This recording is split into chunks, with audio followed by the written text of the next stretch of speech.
ये पवित्र भाव है कि हम भगवान कृष्ण को नमन करते हैं। श्री कृष्णाय वयम नमः।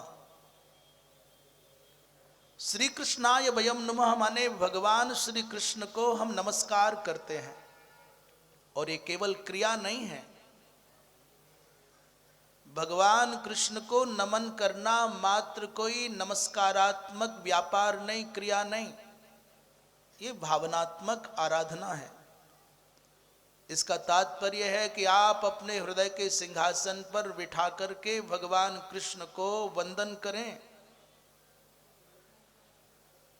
तो जब कहा गया कि श्री कृष्णाय वयम नमः, तो प्रश्न उठता है कि क्या अकेले भगवान कृष्ण को नमस्कार है कि भगवती श्री राधिका, भगवती उनकी आह्लादनी शक्ति का भी उसमें स्मरण किया जा रहा है। तो महानुभावों ने कहा कि कृष्णाय नमः कहते तो मात्र कृष्ण को नमस्कार होता, परंतु यहाँ श्री का विनियोजन किया गया है, इसलिए श्री कृष्णाय वयम नमः का अर्थ है श्रिया सहितः कृष्णः श्री कृष्णः। श्रिया सहितः माने भगवती श्री, भगवती श्री माने बड़े बड़े विद्वानों ने श्री शब्द की व्युत्पत्ति करते हुए कहा कि सकल प्रपंच को जो आश्रय देती है उस शक्ति का नाम है श्री। सारा प्रपंच जिनके सन्निधान में आश्रय पाता है, संश्रय पाता है, संरक्षण पाता है, उस भगवती, उस पराशक्ति का नाम है श्री। उसी को चाहे आप ललितांबा राजराजेश्वरी कहो, उसी को चाहे भवानी कहो, चाहे महालक्ष्मी कहो, और चाहे सरस्वती कहो, चाहे श्री राधिका कहो।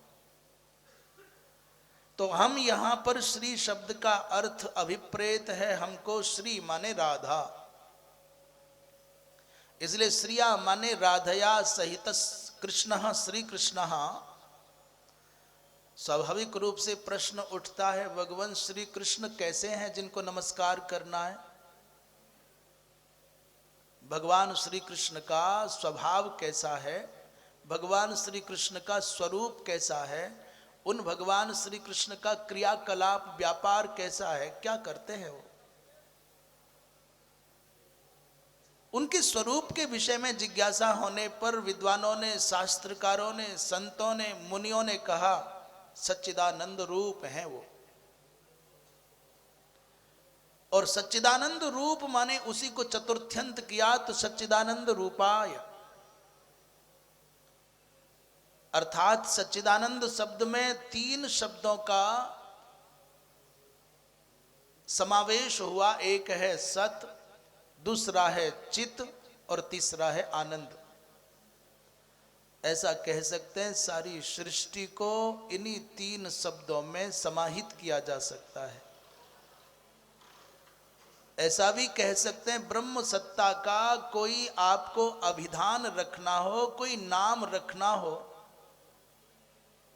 ब्रह्म को परिभाषित करने के लिए कोई एक शब्द के द्वारा आपको उनके बारे में कुछ कहना हो तो सत चित आनंद कह देंगे, सच्चिदानंद कह देंगे, तो आप ब्रह्म के समग्र व्यापक स्वरूप का निरूपण कर देंगे। अस्ति इति सत माने जो है, अर्थात था या होगा नहीं, जिसके बारे में सर्वथा और सर्वदा वर्तमानत्व हो। हम संसार के प्रत्येक वस्तु के, प्रत्येक व्यक्ति के, प्रत्येक स्थान के विषय में कहते हैं वो था, तो क्या अब नहीं है? वो होगा तो इसका मतलब आज तक नहीं था। आप प्रत्येक व्यक्ति, सांसारिक व्यक्ति हो, चाहे वस्तु हो, चाहे कोई नगर हो, आप कहते हैं वैसा नगर था, वैसा हम करेंगे, वैसा होगा। पर भगवान के विषय में ये नहीं कह सकते कि भगवान था या भगवान होगा। क्या कहते हैं? भगवान है। अर्थात अस्ति माने है। सत का तात्पर्य जो तीनों कालों में जिसका अस्तित्व अबाध गति से प्राप्त रहे, उपलब्ध रहे, उसी को कहते हैं सत, उसी को कहते हैं ब्रह्म, उसी को कहते हैं ईश्वर, उसी को कहते हैं परमात्मा, उसी को कहते हैं भगवान। माने जो कल भी था, आज भी है और आगे भी होगा, माने समान रूप से जिसका अस्तित्व बना रहे। ब्रह्म के अतिरिक्त, भगवान के अतिरिक्त कोई ऐसा आपकी दृष्टि में नहीं आएगा जो तीनों कालों में जिसकी सत्ता बनी रहे।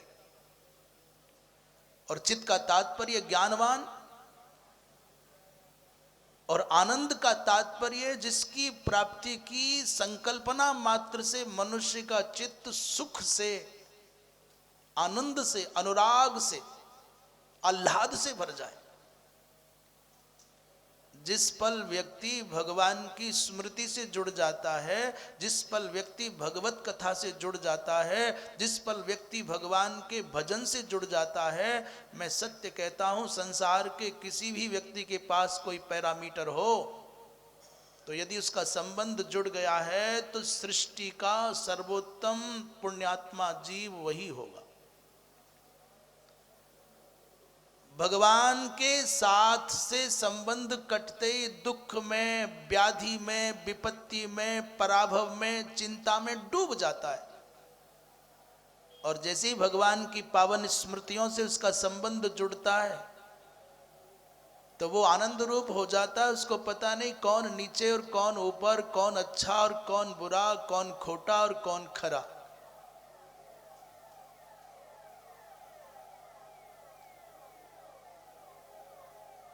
कहां जय हुई और कहां पराजय हुई, कहां सम्मान हुआ और कहां अपमान हुआ, क्या लाभ हुआ क्या हानि हुई, ये कुछ बोध नहीं रहना है। पर जैसे ही भगवान से संबंध टूटेगा तो फिर आप संसार के इस दलदल में, पचड़े में फंसते चले जाओगे। यदि मनुष्य को आनंद का सुख भोगना है, आनंद का अनुभव करना है, तो उसको भगवदीय सत्ता से जुड़ना होगा, क्योंकि पूर्णता मात्र परमात्मा में है और संसार तो अपूर्ण था, अपूर्ण है और अपूर्ण रहना है।